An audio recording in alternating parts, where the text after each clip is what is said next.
whatever you might want to be doing, whether it's ballet, whether it's gymnastics, etc. Anything under difficult lighting conditions, the camera goes up to 100,000 ISO as standard. It can be basically thrown at anything. So for stills, how fast can we now shoot?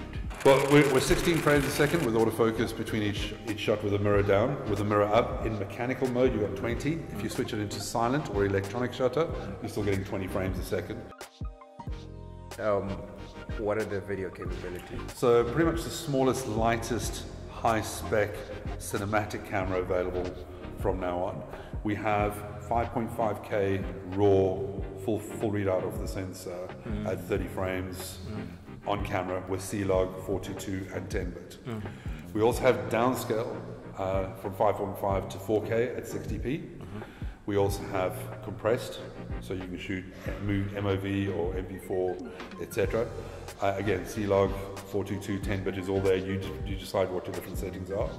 You can have not just downscale 4K, or you can have actual pixel readout 4K. Well done. But not only in DCI, but also UHD. So the DCI and UHD are going to be cropped. So 4096 by 2160 is smaller than the sensor aspect ratio top and bottom, so you're getting narrower, and UHD is smaller horizontally as well. So there is a little bit of a crop, but it's tiny. Okay. But essentially, we are using the majority of the sensor. Okay. And then full HD up to 120.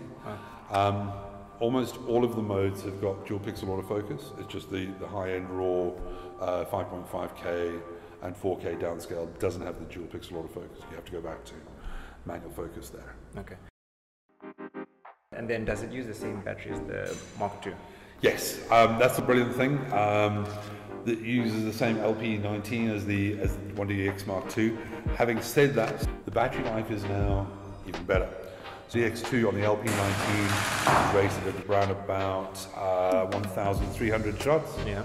The CEPA testing on this battery is going to be around about 2,800.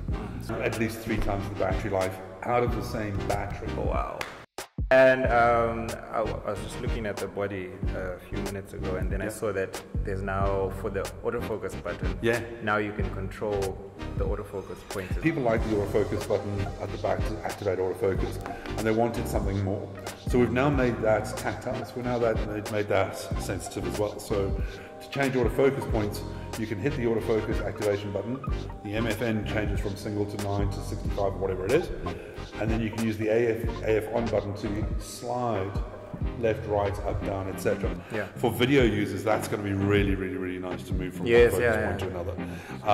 And it's particularly good when you're in live view, when you're using mirror up mode. Yeah. So there's a couple of different options there. That you can use the jog shuttle if you want, you can use the wheels if you want, but you have also that silent move. We've gone to the new CF Express card slot. So what we're going to do with the DX3 when this launches, we know that CF Express cards are pretty damn expensive. It's going to come standard with a card and a card reader for the first couple of batches. Yeah. It has 2 of those slots, and the reason why we chose CF Express is speed. There's a new wireless menu specifically for built-in Wi-Fi, but also to make connectivity for networks at football stadiums or Olympic stadiums or athletic stadiums a lot simpler, a lot more easy, a lot faster for pro sports photographers. When they walk straight into a stadium, they can have stuff done online and saved to the camera.